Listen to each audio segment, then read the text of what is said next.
एक बार की बात है, मां अनुसुया त्रिदेव ब्रह्मा, विष्णु, महेश जैसे पुत्र की प्राप्ति के लिए कड़े तप में लीन हो गई, जिससे तीनों देवों की अर्धांगिनियां सरस्वती, लक्ष्मी और पार्वती को जलन होने लगी। तीनों ने अपनी पतियों से कहा कि वे भूलोक जाएं और वहां जाकर देवी अनुसुया की परीक्षा लें।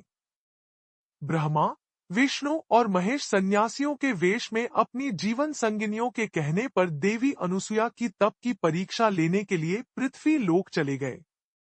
अनुसुया के पास जाकर सन्यासी के वेश में गए त्रिदेव ने उन्हें भिक्षा देने को कहा, लेकिन उनकी एक शर्त भी थी।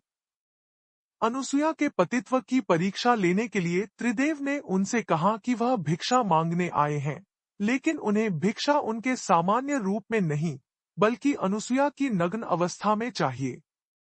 अर्थात देवी अनुसुया उन्हें तभी भिक्षा दे पाएंगी जब वह त्रिदेव के समक्ष नग्न अवस्था में उपस्थित हों। त्रिदेव की ये बात सुनकर अनुसुया पहले तो हड़बड़ा गईं, लेकिन फिर थोड़ा संभल कर उन्होंने मंत्र का जाप कर अभिमंत्रित जल उन तीनों सन्यासियों पर डाला। पानी की छींटे पड़ते ही ब्रह्मा, विष्णु, महेश तीनों ही शिशु रूप में बदल गए। शिशु रूप लेने के बाद अनुसुया ने उन्हें भिक्षा के रूप में स्तनपान करवाया। ब्रह्मा, विष्णु, महेश के स्वर्ग वापस ना लौट पाने की वजह से उनकी पत्नियां चिंतित हो गईं और स्वयं देवी अनुसुया के पास आईं।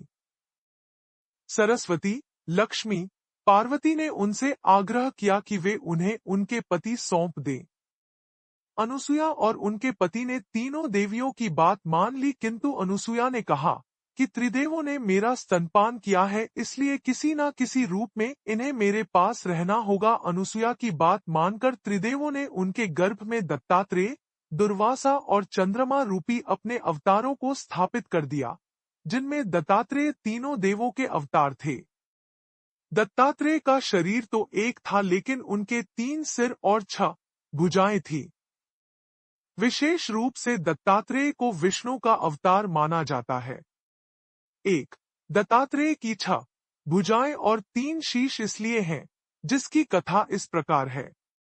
एक बार ब्रह्मा ब्रह्मलोक में ध्यान में लीन थे कि तभी